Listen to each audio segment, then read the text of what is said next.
Friends, business is not usual. The world is on fire. Whatever it is that you plan to do this year, whatever issues or campaigns you had hoped to launch, it's time to rethink them. Our communities are under attack. We have to take action before it's too late. As a consultant, I get the opportunity to work with organizations all across the country. At Transforming Change, we work with small local groups and large national organizations and everything in between. This gives us a wide range view of the social justice ecosystem.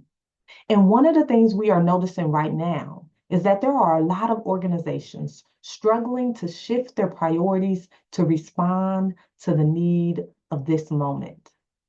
Some are struggling for good reason, friends. I understand it. You want to make sure you aren't losing sight of your long-term work. You want to make sure that you don't get swept into the whirlwind and chaos of reactivity in ways that are not helpful nor strategic. And you want to make sure that you aren't burning your people out. Those of us who have been in this work for some time get it. I get how you can be hesitant to shift gears in this moment. It can be easy to look at what's happening with a hardened disposition and a refusal to run rampant at the latest crisis. We've been there and we've done that. We get it. But here's the thing. This isn't just the latest crisis. This moment is so much more. The reality is, friends, no matter what it is that you care about, what it is that you've been working on, if we don't come together in this moment to help fight to build a better democratic republic, your goals cannot be achieved. There can be no housing justice in an oligarchy. There can be no freedom for Palestine in a fascist America. There can be no police accountability if personal rights are rolled back. There can be no birth and maternal justice if Medicaid and the ACA doesn't exist. There is no path to aging with dignity without Social Security and Medicare.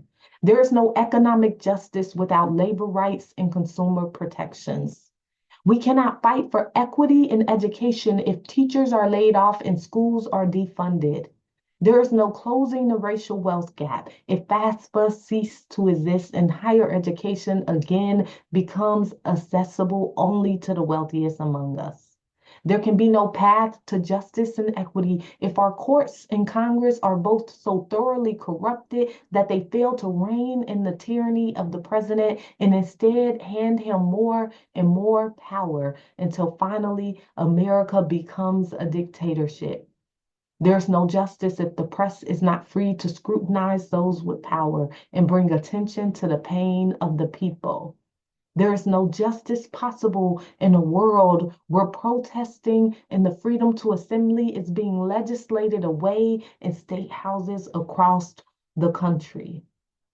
In short, friends, business is not usual. Whatever it is that you care about isn't possible if we don't come together in this moment to fight for our country. Shift your priorities before it's too late. Get in a fight. Peace and love, friends.